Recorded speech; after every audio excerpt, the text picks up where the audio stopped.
If you walk the south rim at the Grand Canyon, you just cannot miss them. And no, I'm not talking about the rocks.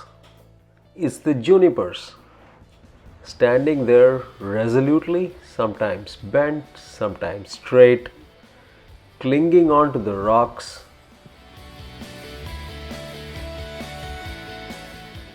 Almost like paying respect to the great canyon before them. Each one seemed to have a character of its own, almost like it had a story to tell.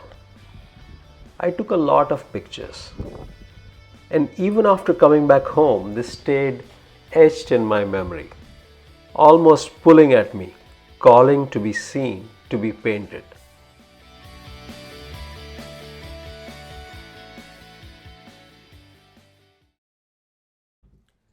So Yashi, how old is the Grand Canyon?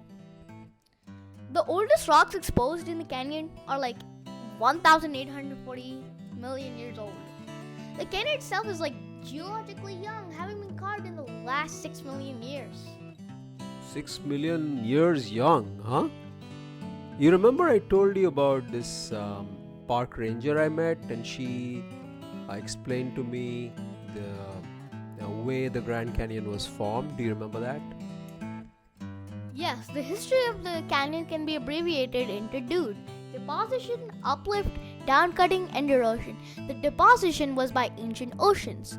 Therefore, we know that the Grand Canyon has sedimentary rocks. The rocks then moved up as the oceans dried up.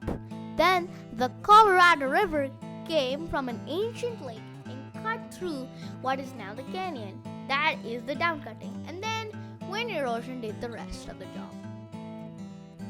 That's so cool, and there's a lot of information.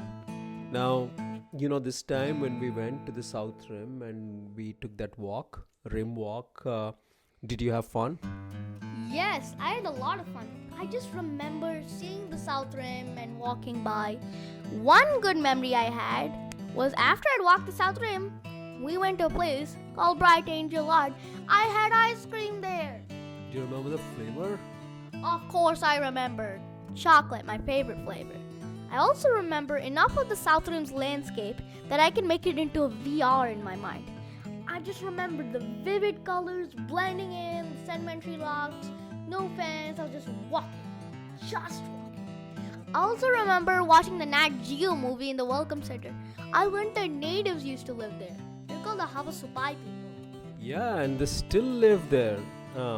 They have lovely flute music, and those flutes, they're primarily pentatonic, like 5 notes in a scale. No, I did not know either of those things. But I like El Condor Pasa. It's Peruvian and it's very similar. Yeah, it is. I just love that haunting music. Do you remember camping at Mather Campground? And I ate a hot dog and we had s'mores, remember? Of course, when we had that nice bonfire and sleeping in the tent. Do you remember that? I loved it. I remember going to the grocery store nearby and just getting everything. We'd gotten firewood, charcoal, the sausage, the hot dog bun, the s'mores, and your lunch. Dinner. I also remember when we were lighting the fire up, I remember yelling, "Stop, Baba, don't put the charcoal over the fire, it'll just extinguish." That was pretty funny. So, will you do it all over again if you get a chance? Of course I will. The trip was amazing. Like, very amazing. There, it's done. So, is it good or bad? But more importantly, did we enjoy the process? Did we get engrossed? Did we have fun with it? Did we savor the moment? These are the thoughts I want to leave you with. Until next time, bye for now.